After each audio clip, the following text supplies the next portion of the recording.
All right.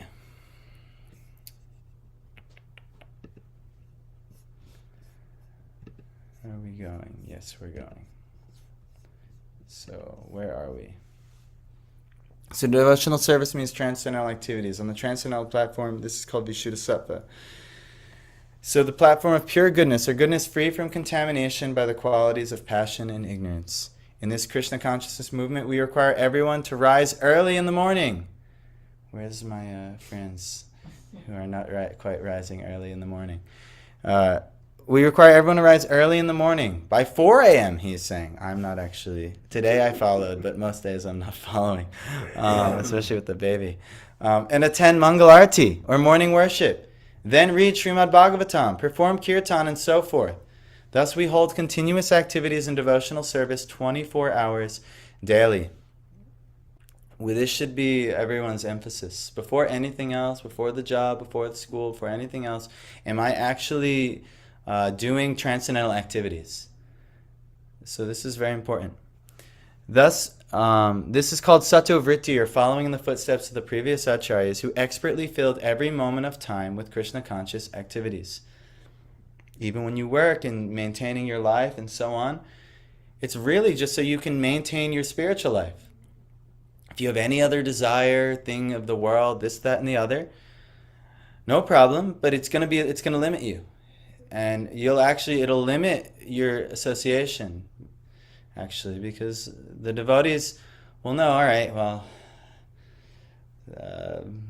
Bhaktaran, that was me. Bhaktaran, he's really, really caught up in these. I used to go to like hippie yoga festivals and things like that. Bhaktaran's really caught up in the hippie yoga festivals and things like that. Just see if you can meet the devotees there or something like that. And actually, I did meet devotees at the hippie yoga festivals, so it was good. It had a good phase in my life. But over time, I eventually realized now I want to go to hippie yoga festivals to be the devotees that I met at the hippie yoga festivals that helped me so much. So yeah, we could still go do the same exact things before, but now we're going in the spirit of service rather than going to try and enjoy. So like that. Like some of the boys, would go to the university to try and party and enjoy this, that, and the other thing. But we could go right back to the university. We go to the university all the time. I left college, but I wanted to go to college to party. But now I'm go to college as much as I can, but not to party, but to try and like help people. So that you could do but it's a more transcendental activity. So we should fill every moment, ideally, every moment of time with Krishna conscious activities. If one strictly follows the advice given in this verse by Srila Rupa Goswami, namely being enthusiastic, being confident, being patient, giving up the association of unwanted persons, following the regulative principles, and remaining in the association of devotees, one is sure to advance in devotional service. In this regard, Srila Bhaktisiddhanta Saraswati Thakur remarks that the cultivation of knowledge by philosophical speculation, the collection of mundane opulence by the advancement of fruitive activities, and the desire for yoga siddhis, material perfections, are all contrary to the principles of devotional service. So any type of collection of wealth or fruits of this world, position, power, land, this, that, and the other thing, the desire for yoga siddhis to, I used to want to open up my third eye and have all type of, mystic perfections and things like this, like that. I was really into that stuff. And other type of material perfections, they're all contrary to the principles of pure devotional service, which is purely one. What is pure devotional service? It was mentioned in previous verses. Do you know this? Anyabhilashita shunyam. Do you know this verse? Jnana karma dinavritam anukulyena krishna nushilanam bhaktir uttama. Anukulya, that which is favorable. So anyabhilashita shunya means free from material desires. So any type of material desires in the world, pure bhakti is actually free from that. Jnana, it's free from the trying to collect knowledge, karma, any fruits of this world. And adi is even renunciation. I'm a renunciate, I'm a yogi, I have mystic abilities. Bhakti is free from all of those things, actually. And then what is it? That's what it's not. What is it? Anukulya, that which is favorable. That which is favorable to what? Krishna Anushilanam. Service to Krishna, service to God, pure service to God. So Shilanam Bhakti Uttama, this is bhakti. This is topmost bhakti. Anything else is a mixture of other things. So, this is being said here. They're all contrary to the principles of devotional service. One has to become thoroughly callous. What's callous? Like cold, yes. To such non-permanent activities, and turn his intention instead to the regulative principles of devotional service. According to Bhagavad Gita 269, Yanisha sarva bhutanam tasyam jagarti samyami yasyam jagrati bhutani sanisha pashyato mune. It's a very nice verse. What is night for all beings is the time of awakening for the self-controlled, and the time of awakening for all beings is night for the introspective sage. Engagement in devotional service of the Lord is the life and soul of the living entity. It is the desired goal and supreme perfection of human life. One has to become confident about this, and one has to be confident that all activities other than devotional service, such as mental speculation, meaning trying to use your own mind to figure out all the mysteries of life, it doesn't work that way. Fruitive work, I'm going to work this and I'm going to get these results. Or mystic endeavor, if I do this, I'll get this power, or I'll get this benefit, and this, that, and the other, will never yield any enduring benefit. Meaning, any benefit you get from them will be lost in due time. But bhakti is actually never lost. So anyone who's sufficiently intelligent, they know this, and they say,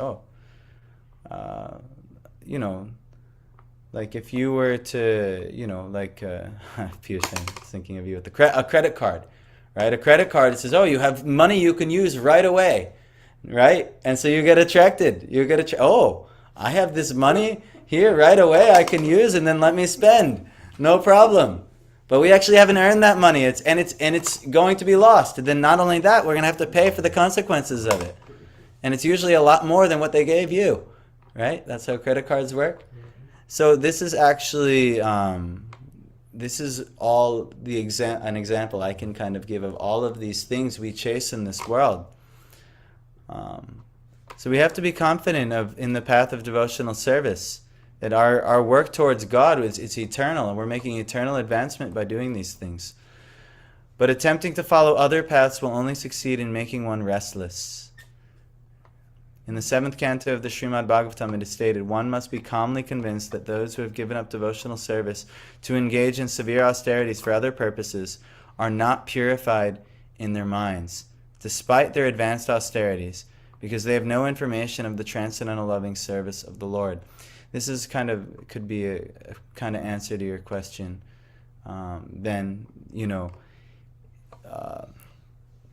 If people are giving up the process of pure devotional service, or not interested in the process of pure devotional service, which is what, say, Bhagavatam, Bhagavad Gita are preaching, and they want to do other austerities for other purposes, we should understand they're not fully purified in their minds, despite what advanced things they are seemingly doing.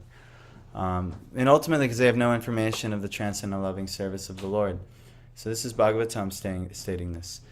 It is further stated in 7th canto, although mental speculators and fruitive actors may perform great austerities and penances, they still fall down because they do not have information about the lotus feet of the Lord. The devotees of the Lord, however, never fall down. Never. In Bhagavad Gita 9:31, the Supreme Personality of Godhead assures, Konteya pratijanihi name bhakta pranashyati, O son of Kunti, declare it boldly, that my devotee never perishes. So if you are practicing devotional service, anything you do will never perish, it will never end, it will always be beneficial. Yes, even if some material things that you're doing in your life have to kind of be readjusted. That's temporary, and that's going to go away anyway in time. But your devotional activities, these should always be emphasized. No, we have to balance. Well, but if I neglect this material activity, like for instance, if I neglect my health, material activity, I have to eat, I have to nourish myself, I have to bathe, I have to clean myself, have good hygiene, right? You might say, well, these are material activities. I can be chanting, I can be reading, I can be doing something else. Maybe so, but if you don't do all these things and then your body falls ill, then what good is your chanting, your reading, and all these things? You'll be struggling to do all these things. So we do all other things to bolster, to improve our spiritual life. That includes school, that includes work, that includes everything else that you do. It's supposed to support, improve your spiritual life. That's why everything is done. Now, if we evaluate our life, we might find, all right, well, then this thing's got to go, and that thing's got to go. Ooh, this thing can stay, though. I can use this, and I can bolster my spiritual life. Ooh, this can also stay. And you'll find what's appropriate and what's inappropriate. And so like this, and then we make adjustments. But the devotee never perishes, and any act in devotional service never perishes. Your bank account just keeps going up and up and up and up. And even if you try and spend and spend and spend, no problem. The bank account will keep going up. Imagine such a situation. That's very nice. Where everything else, it's coming and going and coming and going, and then at death it all goes. But that's not like that in devotional service. Let me see. Oh, we're so close to the end. Do we want to push? Yes. Wow. All right. Again in Bhagavad Gita 240, Krishna says, Nehabi krama nashosti pratyavayo navidyate svalpamapyasya dharmasya trayate mahato bayat. In this endeavor there is no loss or diminution, and a little advancement on this path can protect one from the most dangerous type of fear. Do you know what that is, the most dangerous type of fear? Yeah. But what happens at death? What's the great fear?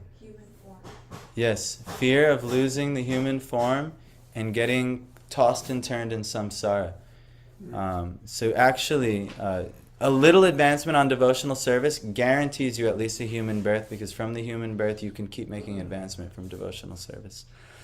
So even a little in this endeavor, there is no loss or diminution. You'll never lose by practicing devotional service. Everything else we lose. All big position, all our children, our great estate, everything gone. At death, finished. Devotional service, no. The credit will remain. Oh, you did this much percent? Okay, continue here from the next life, this much percent. It's a good feeling, too. Yeah, oh yeah. You feel like you're really putting money in the real bank. That, exactly what you're doing. Looked at what they try to get out of whatever. Yes. We're actually getting a real investment. It's an Yeah, investment. we're the real investors. This is the real deal. Yeah, exactly. We're the real investors. I had a business mind. I went to school for business. Mm-hmm. You know, money actually flows decently in my mind. And apparently my son's astrology, he'll be even better with it than I am. But the real investment, why I was attracted, I like a good deal. You know, I like when I go shopping and I want to get the best deals I can find. I know what stores got the best deals of this. I won't just go, and like when I met my wife, I was mortified that she'd just stop at any gas station and get gas anywhere. I was like, what are you doing? You know, like, so like this. But anyway, you got to get the best deal, you know. So when I saw that, you know, wait a second, this is the best deal. Everything I do is going to only like increase and increase and increase. And then actually practicing it for some years, I've seen increase and increase and increase. And then all the other things that like I wanted when I had material desires, they all came anyway. It's not like you're even bereft of all those other things. Now sometimes they just get in the way, like, oh, why did I freaking want this? This is crazy. You know, like, and, you know, but they come anyway. They're going to come by your karma. Your endeavors you're not the doer of anything. Everything is done, this is Bhagavad Gita, everything's done by material nature. So you don't even have to endeavor at all for karma. Not even a little bit. If you just endeavor in bhakti, everything will be provided. Everything. But it takes a significant amount of faith to do that. That means a significant amount of faith, because if you have faith in karma, you work hard and you get results, then you're gonna be working hard to get those results. But if you have faith in bhakti, all right, it's gonna look completely different. And you're, I'm not working hard, I'm not gonna get my results, and you're not gonna be able to do it. You're gonna have to choose. But when you do choose bhakti, it may not seem like it at first, and you might even see friends and people around you, oh, they're getting results. But if you actually have faith in bhakti, you know, I know this is a long-term investment. I'm playing the long game here. And then you'll see. I can guarantee anybody who's been practicing bhakti for some years, they see. And if you practice bhakti, you make the long-term investment, you don't get caught up in the credit card that Krishna is tossing out. Here, come on, Karmakanda, I got this here. Come get this thing. Don't get caught up in the credit card, right, Brajesh? You've seen it. Brajesh has seen it happen to friends of his. Thanks to Yes. Where is Piyush? On call. On call, okay. maybe getting out of the credit card bill or something. Mm. But don't get caught in this. Make the long-term investment, and you will not regret it. Everything else you will regret, unfortunately. I wish I didn't have to say it like that, but that's just the way Krishna designed it.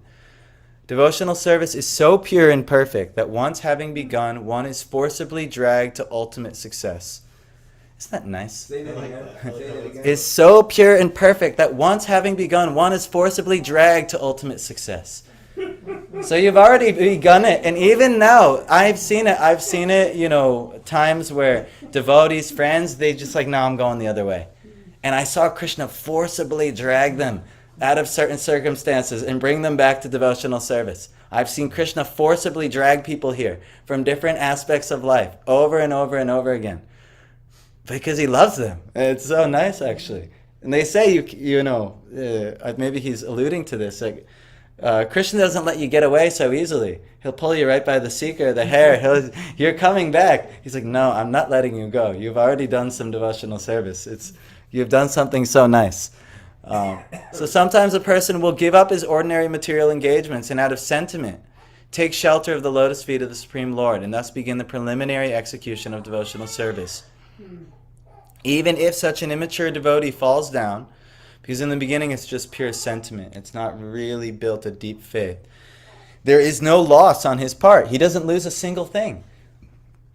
On the other hand, what is the gain of one who executes the prescribed duties according to his varna and ashram but does not take to devotional service? Nothing. They get nothing. All of their, I've done my Brahmin duties, or I've done all of the rituals, I've worshipped all the relatives, all the demigods, all these things, and it doesn't matter. What a waste. So, although a fallen devotee may take his next birth in a low family, his devotional service will nonetheless resume from where it left off. Me and my wife have been discussing, because our son's chart and then our chart and what we're doing and things like this, but this kind of answers our questions. We must have done this in a past life. Even, we wonder, well, how'd I come in like this and this situations and things. You couldn't even think the thoughts you're thinking. Yeah. Or be doing what you're doing. Exactly. You wouldn't relate to it. Yeah, exactly. It It has makes sense. it has everything to do with where we've been in the past, and we're just resuming. Yeah. That's what every living entity is actually doing. Yes, they're getting karma and they get their body, but actually what's really guiding them is how much advancement have they made in devotional service. And that's every living entity gets to resume from there only.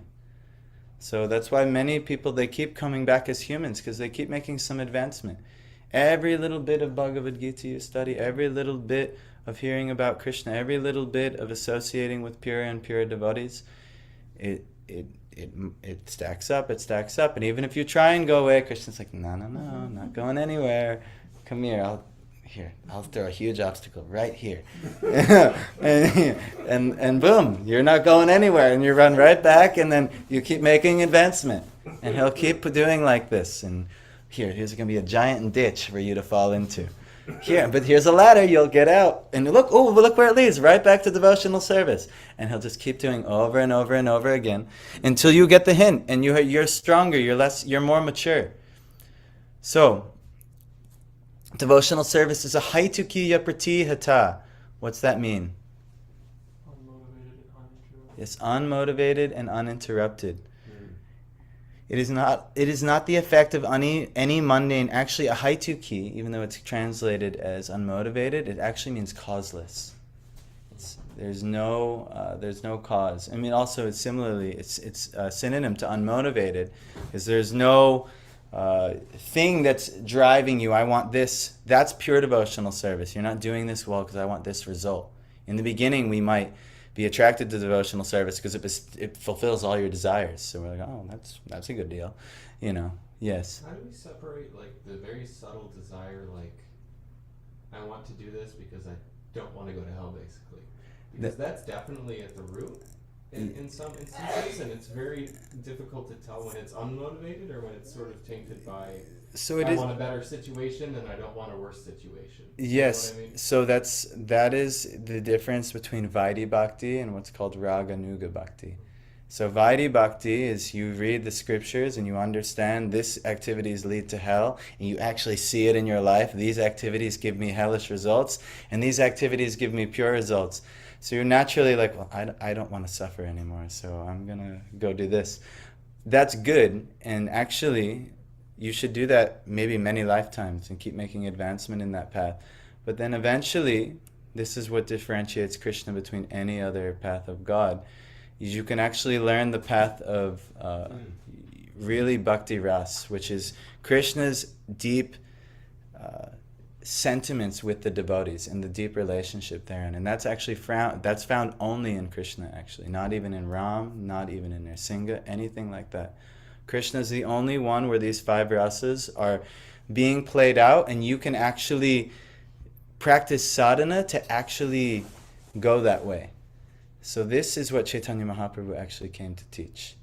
So this is, everyone is practicing Vaidhi Bhakti. Either Christians, Islam, everybody. Only in Krishna consciousness is there the opportunity to be a Haitukiya Pratihata, which is completely unmotivated.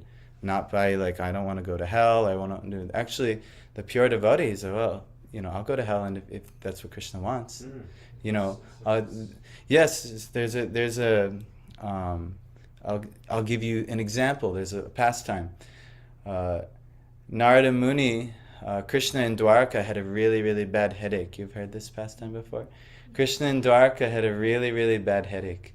And he's like, oh my God, and so all of his devotees are, so everyone is coming, and the sages diagnose. And so Narada Muni comes, and they're all asking Narada, please make Krishna better. And he said, all right, he's asking Krishna. And then Krishna, he tells him emphatically, Narada, I need the dust of one of my devotees upon their feet on my head, and then I'll feel better. So Narada says, but you're the God among gods. I can't put the dust on my feet on your head. I can't do this. We have to find someone else. So he starts going across every single devotee, trying to find who will do this. All throughout Dwarka, all the devotees know, I cannot do that. I can't put the dust of my feet on Krishna's head like this. So then Krishna says, go to Vrindavan, find the gopis. So then they go to the gopis, and they're telling him, Krishna, he's having this terrible headache. Please, someone help him. And they start immediately, everything they're stepping, they're shoveling take as much dust in your things. And they're saying, but don't you care, you'll go to hell. The scriptures say you'll go to hell. If you put the dust of your feet, if you put anything to do with the Lord upon your feet, you'll go to hell. And they said, we don't care, he's in trouble. That's the difference. The devotee doesn't even care if they go to hell. The Raga Nuga devotee doesn't care. But the Vaidhi Bhakti, in the beginning, it's called Karma Mishra Bhakti. That's actually that abandon, Sarvadharman Prityaja, Mamekam Sharanam Vraja. That's actually this 1866 of Bhagavad Gita. He gives pure bhakti in 1865, but then he leaves everyone where they're really going to begin, is Karma Mishra Bhakti. So he says, abandon all varieties of religion and just surrender unto me. I shall deliver you from any sinful reaction. That's the Karma Mishra, because we're scared of sinful reactions. That's where Arjuna was. He was scared of going to hell, for performing all these sins. Because you're my very dear friend. So once we're assured, Krishna's going to deliver me from hell, all right, I'm in, I'll do it. So we start there. Healthy, good, no problem, but not the best. So this level is a Haitukiya Pratihata. And you may ask, well, how do you get there? Actually, it's a haituki, it's causeless. Meaning that you can't actually cause it. You can't make your own advancement, actually. Meaning Krishna can mercifully give you that, and do you know how he does it? Yes. The advanced Vaishnava. One who has that, they can give it to you, and no one else. So we can try all these things. All right, I'm going to practice this, and that, and this will help us and help us. And, just like Mother Yashoda, she tried like anything endeavor to tie Krishna up. But ultimately, if Krishna doesn't want it to happen, he will not. But then at one point, he sees your endeavor and you're trying so hard and you're making so much advancement, and then he says, okay. The sweat's coming, the flowers have fallen from the hair, you're doing everything. Okay, here, I got a special meeting for you. And then he might send a really nice sadhu to you at that time, or exactly the person you need to hear for that time, place, and circumstance, and then you can make advancement. So that's the only way, actually. It's causeless. Bhakti comes from bhakti. It doesn't come from our endeavor, actually. Our endeavor can please Krishna, and then he gives the bhakti. Okay, that's it. Your endeavor can only please Krishna, and that's it. You can't actually do it yourself. That's karma. That's the faith in the karma. You work hard, you get your results, but it's not like that. You work hard to please Krishna, and if he is pleased, you can't even fathom the results coming. But you're not in it for the results. You're in it for to please Krishna. If you're in it for the results, then it's not really that bhakti. So anyway, the best thing, just do your best to endeavor hard for Krishna in whatever way you can, and then he'll solve all that other thing. All those other things, that's his prerogative. That's not really our prerogative, If you're fortunate, but what I will say is if there's opportunity to associate with an advanced Vaishnava, take that opportunity. That's Krishna's mercy coming to town. So, or the Krishna's mercy giving you that opportunity, whatever it may be. So, these are that's from what I understand, that's the best thing to do. Just take whatever opportunity you can to get advanced association. Is that good? All right. I don't know if we're gonna. Oh, we're almost there. I'm so sorry for going over, but this is good. It is not the effect of any mundane cause, nor can it be terminated by any mundane cause or permanently curtailed by any material interruption. Devotional service cannot be stopped at all. Just see Hiranyakashipu. He tried like anything to stop Prahlad, but what ended up happening is he got stopped. So, therefore, a devotee should be confident about his engagement and should not be very interested in the activities of the karmis, jnanis, and yogis. There are certainly many good qualities among fruitive actors, philosophical speculators, and mystic yogis. This is what I think you were appreciating the other day. But all good qualities automatically develop in the character of a devotee. No extraneous endeavor is needed. As confirmed by Srimad Bhagavatam 5:18-12, all the good qualities of the demigods manifest progressively in one who has developed pure devotional service. Because a devotee is not interested in any material activity, he does not become materially contaminated. He is immediately situated on the platform of transcendental life. However, one who engages in mundane activity, be he a so-called jnani, yogi, karmi, philanthropist, nationalist, or whatever, cannot attain the higher stage of Mahatma. He remains a Duratma, or a cripple-minded person. According to Bhagavad Gita 9:13, Mahatmanas tumam partha daivim prakritim ashrita bhajantyananya manaso gyatva bhutari mabhyayam. O son of Pritha, those who are not deluded, the great souls, are under the protection of the divine nature. They are fully engaged in devotional service because they know me as the Supreme Personality of Godhead, original and inexhaustible. Since all the devotees of the Lord are under the protection of His supreme potency, they should not deviate from the path of devotional service and take to the path of karma, jnana, or of the karmi, jnani, or yogi. This is called utsahan, nishchaya, darya, tat karma pravartana, enthusiastically executing the regulative activities of devotional service with patience and confidence. In this way, one can advance in devotional service without hindrance. Jai. So, any last comment or question on how we can make advancement? Just sum up. What do you think you have to do from here? What we all have to do from here on out. Always remember Krishna, never forget. Yes. And that's it. We Thank you for your grace, right? Thank you for His grace. Yes, be very Say thankful. thank Yes, you can say thank you. Accept it. Yes, that's a form of Accept the vandanam. gift. Yeah. Thank you. Yes, that's a form of vandanam. Be very prayerful and thankful. But then we should do those processes. Shravanam, we should hear about devotional service. Then we should glorify those processes, tell others about devotional service, and therefore we will remember Krishna. And then we can do. There's so many And beyond the 9, there's 64 limbs of devotional service. We can learn all these. If you don't have the Nectar of Devotion, or the Bhakti Rasamrita Sindhu that Srila Prabhupada translated in English, called it Nectar of Devotion, if you can learn about all the arts of devotional service, and you can see how you can add these things into your life. So yeah, the summary of today, practice devotional service. Avoid the non-devotional elements. There will be plenty of non-devotional people in your life. Yeah, just say see you later. And if they ever want to do anything devotional with you, great. They become very favorable. To be as helpful as you can to them. But if not, then just like, all right, well, I'll see you later. I'm going to do this thing over there. And yeah, you'll be happy. And it's not even about your happiness. You'll get something even better than your own happiness. You'll get devotional service. You'll get the Lord's happiness. And then naturally you're happy. Everyone who gets the Lord's happiness is like watering the root of a tree. Everything is nourished that way. So just make intense endeavors for Krishna, and He will do the rest, and wait for the mercy. That's all. That's all you have to do. So, all right. And you don't have to do other stuff, actually. I kid you not. Like I know like a lot of the boys here, they were looking for jobs and things like this. I kid you not.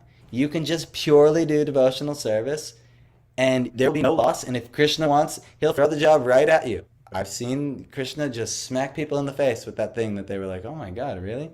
I got smacked in the face with a few things. I'm just shocked. Like, how the heck did that happen? I would have had to work my butt off for this. I was working my butt off for this like 5 years ago. But He just smacks it right in your face. Like, here, take this. What am I going to do with this? But yes, this is how it works, actually. You don't have to make any other separate endeavor. You just have to do devotional service, and literally everything else will come. That's Krishna's guarantee, actually. But, it requires a significant amount of faith and a significant amount of surrender.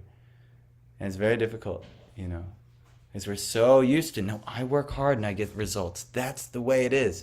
That's called us having faith in karma or being karmis. Or no, by my learning I can know all these things. That's called jnana or jnani. Or no, by my own intuition and my meditations and things, I can have insights and realizations, and I can. Yes, these processes work too, but not like yogi, but not like devotional service. So, my job is to hopefully inspire a little faith in devotional service. Your bhakti life, I kid you not, every single thing that you need will come. Krishna will always maintain and protect you. He's never left you bereft before. So just do it. See what happens. Just experiment. How about that? Who's scientific in this room? Take a little, Jagadish. You're in your later years of life. Just do an experiment. Just see what happens.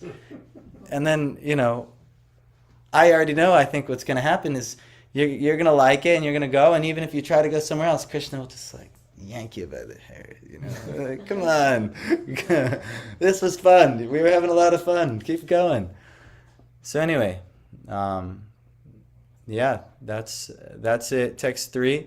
Wouldn't you believe there's 8 more texts of this Nectar of Instruction. There's so much in just 3 texts of this Upadeshamrita, but it's really so heavy, it's so dense, so deep, and really Srila Prabhupada's purports very illuminating, enlightening.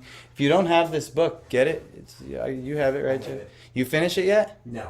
All right. I've been reading the Gita and everything. Yeah, you just take your time. Yeah, take your time, whatever you can do. But it's here, this book, and we'll keep going on Wednesday with it. Adya is really welcome. Very, very happy to have you here. This will be a really good opportunity because it'll be the first time that all of the rigorous demands of school life will not be imposed upon you immediately. So you have a really good opportunity to immerse yourself before you go into the next phase of life. We're very pleased to have your mother here, Nitai Priya Devi Dasi, and she took a huge leap almost immediately upon getting here, which I was very shocked by, but Krishna somehow or other arranged such a thing. So very good, amazing. So yeah, and Piyush, you're here. Let's keep going so you can become Premananda, and Brajesh, Maybe you can become Brajesh Das, because Brajesh is a name for Krishna, no problem. And Jagadish Das right here. So we have, and then we have Bal Gopal, Adi Purusham right here, all waiting.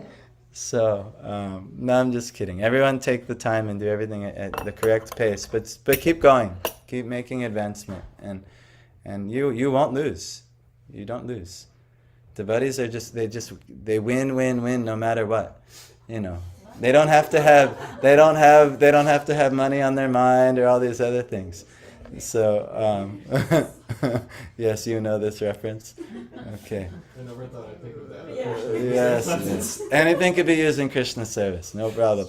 So thank you guys. Hare Krishna. Please enjoy Prasad, Madhav, Piyush, Tulsidas, and Nitai Priya Devi Dasi. One of the sabjis she cooked almost exclusively. So they worked very hard.